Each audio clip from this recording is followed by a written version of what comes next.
नमस्कार, जोहार। प्रभात खबर में आप सभी का बहुत बहुत स्वागत है। मैं हूं अरविंद और लोकसभा चुनाव 2024 इस बार होना है। इससे पहले 2019 में जिस तरह से लोकसभा चुनाव कराए गए थे उसके बारे में आज हम बात करेंगे और इस बारे में बात करने के लिए हमारे साथ हमारे वरिष्ठ सहयोगी मिथिलेश झा जी हैं। तो आइए इनसे हम लोग बात करते हैं कि झारखंड में जिस तरह से लोकसभा चुनाव कराए गए थे 2019 में, उसमें किस तरह के आंकड़े हुए और किस तरह का चुनाव हुआ था और बीजेपी की किस तरह से वहाँ प्रदर्शन रहा था, बीजेपी का, एनडीए का और यूपीए का किस तरह का प्रदर्शन रहा था, इसके बारे में पूरी विस्तृत जानकारी हम इनसे लेते हैं। तो आज हम लोग बात करेंगे क्योंकि कुछ ही देर के बाद में लोकसभा चुनाव की घोषणा चुनाव आयोग की ओर से किया जाएगा, लेकिन हम उससे पहले बात करेंगे कि 2019 में जो लोकसभा चुनाव हुआ था उसमें झारखंड की क्या स्थिति थी, कितने सीट किसको कितने मिले थे, इसके बारे में आपके पास क्या आंकड़े हैं? देखिए, झारखंड में कुल 14 लोकसभा सीट हैं और 14 लोकसभा सीट में 12 सीट पे एनडीए को जीत मिली थी। 11 सीटें बीजेपी के खाते में गई थी और एक सीट जीता था आजसू ने। आजसू के चंद्र प्रकाश चौधरी गिरिडीह लोकसभा से जीते थे और 2 सीट पे यूपीए, तब यूपीए था, आज इंडी गठबंधन है, तो यूपीए को 2 सीट पे जीत मिली थी। वो 2 सीटें थी, एक पश्चिमी सिंहभूम में है, कोल्हान प्रमंडल में आता है, और एक संताल परगना में आता है। ये दोनों आदिवासियों का बहुत बड़ा गढ़ है और इन बेल्ट्स में यूपीए को जो है हमेशा बढ़त मिलती रही है, वो विधानसभा चुनाव हो या लोकसभा चुनाव हो उसमें रहा है। तो जैसे संताल परगना में एक राजमहल सीट है, वहाँ से विजय हांसदा जीते थे। वो कांग्रेस नेता के बड़े नेता हुआ करते थे वहाँ पे, उनके बेटे हैं, और जब कांग्रेस ने उनको पत्ता नहीं दिया तो बाद में उन्होंने पाला बदल लिया। 2014 में ही वो जेएमएम में आ गए और उन्होंने उस सीट को, राजमहल सीट को, कांग्रेस के सीट के बदले जेएमएम का गढ़ बना दिया है अभी। तो मोदी की लहर चली 2 बार। 2014 में बड़े बड़े सूरमा हार गए थे, 2019 में बड़े बड़े सूरमा हार गए लोकसभा के चुनाव, लेकिन विजय हांसदा एक युवा चेहरा 2014 में भी जीता, 2019 में भी जीता। मतलब अपनी सीट बरकरार रखने में कामयाब नहीं रहे, बल्कि कांग्रेस की जो सीट थी, उस सीट जो कांग्रेस का गढ़ था उसको जेएमएम के गढ़ में तब्दील कर दिया है। आप ये कहिए इसको, ये बहुत बड़ी बात, ये बहुत बड़ी बात है उनके लिए। दूसरी सीट है एक, ये कांग्रेस की परंपरागत सीट रही है, या कहें कि ये बागुन सुमुरी की परंपरागत सीट रही थी, सिंहभूम, वो भी वो कोल्हान में पड़ता है। तो वहाँ से बागुन सुमुरी सबसे ज़्यादा बार लोकसभा के सांसद चुने गए। इस बार गीता कोड़ा चुनी गई। गीता कोड़ा मधु कोड़ा की पत्नी है और मधु कोड़ा झारखंड के पूर्व मुख्यमंत्री रह चुके हैं। ये किसी को बताने की वैसे ज़रूरत नहीं है, लेकिन जब चर्चा करते हैं तो एक बार चर्चा इस पर होनी चाहिए कि कौन क्या है वो। तो इस तरह से 2 सीट जो है बीजेपी या फिर कहें एनडीए जीत नहीं पाई थी, बाकी सीटों पे एनडीए के कैंडिडेट्स जीते थे। गीता कोड़ा की बात अगर हो रही है तो इस बार वो बीजेपी में शामिल, इस बार बीजेपी में शामिल है और इसलिए इस बार ये सीट कांग्रेस के हाथ से निकलती जा रही है। कांग्रेस के हाथ से निकल रही है इन द सेंस, मैं ये नहीं कह रहा हूँ कि चुनाव के बाद निकल जाएगी या क्या होगा। इस बार कांग्रेस का कैंडिडेट यहाँ से नहीं होगा। अब जेएमएम ने इस पर दावा ठोक दिया है और जेएमएम का कैंडिडेट यहाँ से हो सकता है।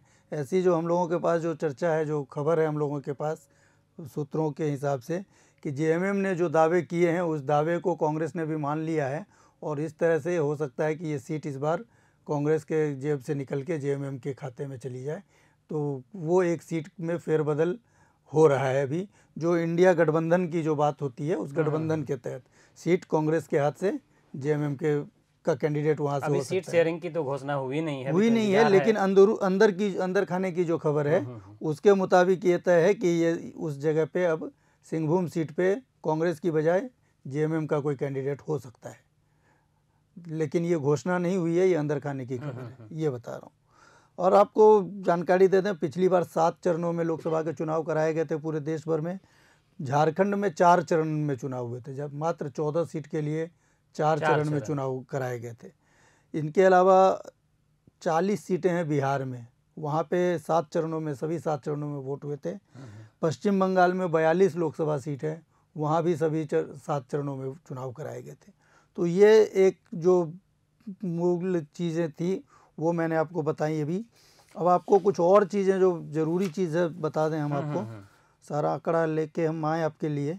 झारखंड में 55 पार्टियां थी जिन्होंने लोकसभा का चुनाव लड़ा था और उनमें से ये 2019 की ये बात 2019 की बात कर रहा हूँ मैं, अभी तो 24 आना बाकी है। 2019 में 55 पार्टियों ने लोकसभा का चुनाव लड़ा झारखंड से। सबसे ज़्यादा 51.609% वोट भारतीय जनता पार्टी को मिला था, यानी आधे से ज़्यादा मतदाता जिन लोगों ने वोट किया था उनमें आधे से ज़्यादा ने बीजेपी के पक्ष में मतदान किया था। कांग्रेस पार्टी को मिला था 15.829% वोट। झारखंड मुक्ति मोर्चा को उससे भी कम वोट मिला था, 11.661% वोट मिला था। आजसू पार्टी को 4.3884% वोट मिला, लेकिन उसका एक कैंडिडेट जीता था, और जेएमएम और कांग्रेस का भी एक एक कैंडिडेट जीता था। यानी जिस पार्टी को 4% वोट मिले उसका एक कैंडिडेट जीता, जिसको 11.5% मिला उसका एक कैंडिडेट जीता, और जिसको करीबन 16% वोट मिला उसका भी एक कैंडिडेट जीता। और जब 51% वोट शेयर के साथ बीजेपी के 11 कैंडिडेट जीते। तो ये इसका गणित है, बड़ा मज़ेदार गणित है झारखंड का कि किस 2014 और 2019 में पूरी तरह से मोदी लहर हावी रहा। बिल्कुल। उसके बावजूद 2 सीटें ऐसी रही जहां बीजेपी नहीं जीत पाई। हाँ। तो वो सिंहभूम और एक राजमहल, ये 2 सीटें रही।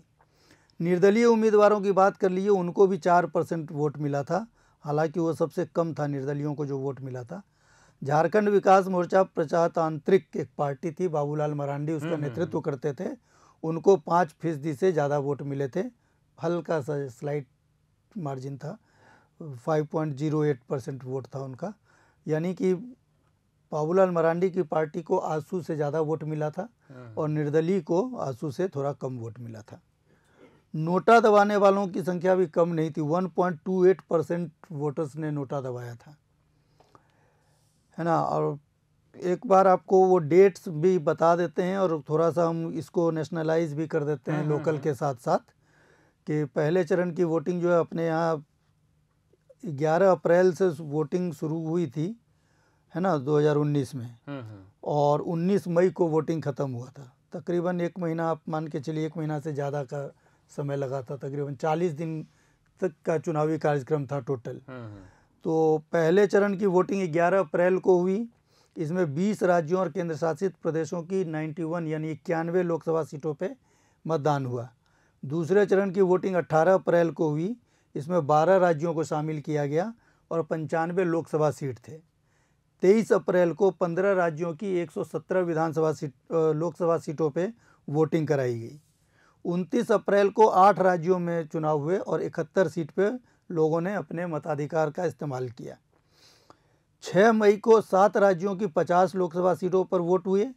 12 मई को जो वोट हुए तो उसमें 7 राज्य शामिल थे और इनकी 59 लोकसभा सीटें शामिल थी, जिस पे लोगों ने अपने वोट का इस्तेमाल किया, लोगों ने मताधिकार का इस्तेमाल किया। और 19 मई को 8 राज्यों की 59 लोकसभा सीटों पे वोटिंग हुई। ये आखिरी चरण था ये। इसके बाद एक सीट बच गया था वेल्लोर, जिस पे चुनाव नहीं हो पाया था, उस पे 5 अगस्त को चुनाव कराया गया था। तो इस बार भी ऐसी संभावना व्यक्त की जा रही है कि 7 चरणों में इस बार भी चुनाव कराया जाएगा, क्या कुछ जानकारी है? हाँ, 7 चरण तो हमको लगता है कि मिनिमम होना ही चाहिए, क्योंकि पिछले बार जो हुआ था उससे कम नहीं करेंगे ये लोग। और हो सकता है 1-2 चरण बढ़ भी जाए, लेकिन बढ़ने की संभावना कम है। 7 तो मिनिमम होना ही होना है, ये पक्का रहना चाहिए मेरे ख्याल से। और इसके साथ में मिथिलेश जी 4 जो राज्य हैं उसमें भी विधानसभा का चुनाव होना है, जिसमें है अरुणाचल प्रदेश, आंध्र प्रदेश, सिक्किम और ओडिशा। तो ये 4 राज्यों में विधानसभा के चुनाव भी होने हैं। तो ये बड़ा दिलचस्प होगा कि चुनाव आयोग किस तरह से तारीखों का ऐलान कर रहा है, कितने चरण में चुनाव होंगे। नहीं, दिलचस्प कुछ नहीं होगा। चुनाव आयोग का अपना एक मैकेनिज़्म है और वो उस मैकेनिज़्म उनका बहुत ही बढ़िया मैकेनिज़्म है। चाहे वो अभी तो हम देख रहे हैं कि पहली बार हम लोग इस समय देख रहे हैं कि लोकसभा और विधानसभा के चुनाव, ये पहली बार नहीं है, हमेशा होता रहता है। क्योंकि जब भी ये चुनाव की तारीखें आती हैं ना, तो वो सटा रहता है बहुत सारा। और हम लोगों ने ये भी देखा है कि नगर निगम, विधानसभा, लोकसभा तीनों चुनाव एक साथ कराए गए हैं और चुनाव आयोग ने उसको करवाया है और बड़ी बेहतरीन तरीके से करवाया है, निर्विवाद रूप से करवाया है। तो चुनाव आयोग के पास जो मैकेनिज़्म है वो लाजवाब है। भारत के चुनाव आयोग की तो पूरी दुनिया कायल है। आप देखेंगे जहाँ कहीं भी लोकतंत्र की बात होती है और वोटिंग की बात होती है तो हमारे यहाँ से लोग जाते हैं वहाँ ट्रेनिंग देने के लिए। तो चुनाव आयोग इतना निष्पक्ष रूप से यहाँ चुनाव होता निष्पक्ष है, सक्षम है कि वो किसी भी परिस्थिति में चुनाव कैसे कराना है, उनको कितने सारे विभागों के साथ मिल के तालमेल करना पड़ता है, सिक्योरिटी फोर्सेस के साथ तालमेल करना पड़ता है, लोकल पुलिस के साथ तालमेल करना पड़ता है, प्रशासन के साथ करना पड़ता है। और सबसे बड़ी बात यह है कि जब चुनाव की घोषणा हो जाती है, तो पूरी सरकार की जितनी शक्तियां होती हैं वो चुनाव आयोग के पास होती हैं। तो उन सरकार चलाते हुए इतना बड़ा एक्सरसाइज कर लेना ये मामूली चीज़ नहीं है। ये उनका साख है, उनके अंदर जो क्षमता है उनकी, इसको दर्शाता है। और ये हमारे लोकतंत्र में जो व्यवस्था बनी है ये उस व्यवस्था को दर्शाता है कि कितनी मजबूत व्यवस्था बनाई गई है।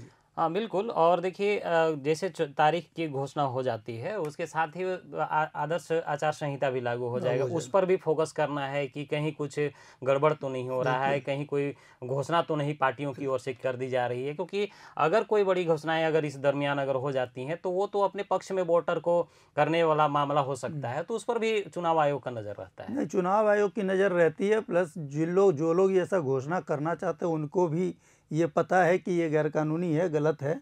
अगर वो करेंगे तो चुनाव आयोग का डंडा उनके ऊपर चलेगा।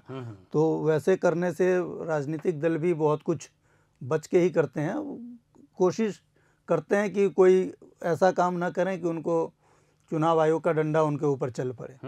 आपको एक चीज़ बता दें पहले हम कि पिछली बार जो मतदान केंद्रों की बात हम नहीं बता पाए आपको, 29,464 मतदान केंद्र बनाए गए थे। 2,24,00,000 से अधिक वोटर थे झारखंड में। इनमें से 1,49,66,000 से कुछ ज़्यादा लोगों ने अपने मताधिकार का इस्तेमाल किया था। एक मतदान केंद्र पर औसतन 770 वोटर रखा गया था, यानी एक बूथ में मैक्सिमम 770 वोटर था, ताकि लोग आराम से जाके वहाँ पे मतदान कर सके। दिन भर में उनके वोटिंग की प्रक्रिया जो है वो पूरी हो जाए, उनके काम भी बाधित ना हो और वो भी चलता है, आसानी से कर सके। काम बाधित ना हो। उस दिन छुट्टी की घोषणा करता है चुनाव आयोग कि अगर चुनाव के दिन जिस इलाके में चुनाव होना है वहाँ सरकारी छुट्टी रहती है, तो सारे कार्यालय वगैरह बंद रहते हैं।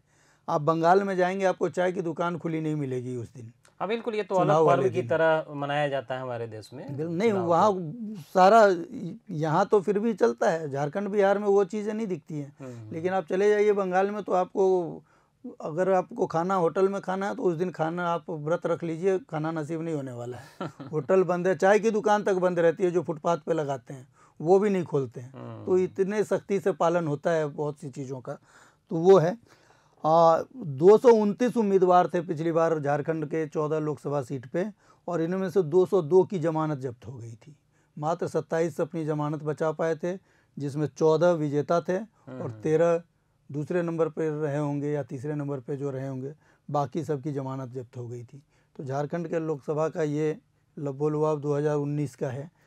तो चलते चलते हम ये बता देना चाहते हैं कि बिहार के भी कुछ आंकड़े हम लोग देख लेते हैं कि 2019 में बिहार का किस तरह का रहा था। जिस तरह से कि सभी को मालूम है कि 40 लोकसभा सीट है, वहाँ पर 2019 में जो चुनाव हुए उसमें एनडीए के पक्ष में 39 वोट गए थे। 39 वोट पर एनडीए की जीत हुई थी, 39 सीट पे, 39 सीट पर माफ़ करेंगे। और बीजेपी को उसमें 17 सीटें मिली थी और जदयू को 16 और एलजेएनएसपी को 6 सीटें मिली थी। तो और यूपीए को केवल एकमात्र सीट में जीत मिली थी। तो ये बड़ा उलटफेर उस समय भी देखा जा सकता था कि मोदी का जो लहर था उसमें पूरी तरह से ध्वस्त हो गया था और पूरी तरह से एनडीए की वहाँ परचम लहराई थी। हाँ एनडीए ने तो ये रहा था बिहार और झारखंड का जो आंकड़ा है 2019 में किस तरह से मतदान हुए थे और बीजेपी को किस तरह से, एनडीए को किस तरह से जीत मिली थी। ये पूरे लबोलू आप कुछ बताना चाह रहे थे आप? बिल्कुल, मैं झारखंड का जो वर्तमान परिदृश्य है उसके बारे में कुछ बता दूं। वर्तमान परिदृश्य मतलब राजनीतिक परिदृश्य की बात मैं नहीं कर रहा, मैं वोटर्स के लिहाज से बात कर रहा हूँ। चुनाव आयोग के जो नए आंकड़े हैं 2014 का, अगर 19 का अगर हमने बताया है, तो ये जानना लोगों के लिए ज़रूरी है कि 2024 में क्या आंकड़े हो रहे हैं। तो राज्य की अनुमानित जनसंख्या, उस समय जनसंख्या करीबन 3 करोड़ थी। 3.25 करोड़, वो बढ़ के अब 4 करोड़ से अधिक हो चुकी है, अनुमानित है ये। और इसमें 18 साल से अधिक उम्र के लोग जो हैं 2,52,94,000 यानी 2,53,00,000 के करीब लोग अब युवा हो गए हैं इसमें, जो बालिग हैं झारखंड में रहने वाले लोग। इसमें मतदाताओं की संख्या जो है 2,53,86,152 हो गई है। पुरुष मतदाता 1,29,37,000 से अधिक हैं। महिला मतदाताओं की संख्या देखिएगा 1,24,48,000 से अधिक है।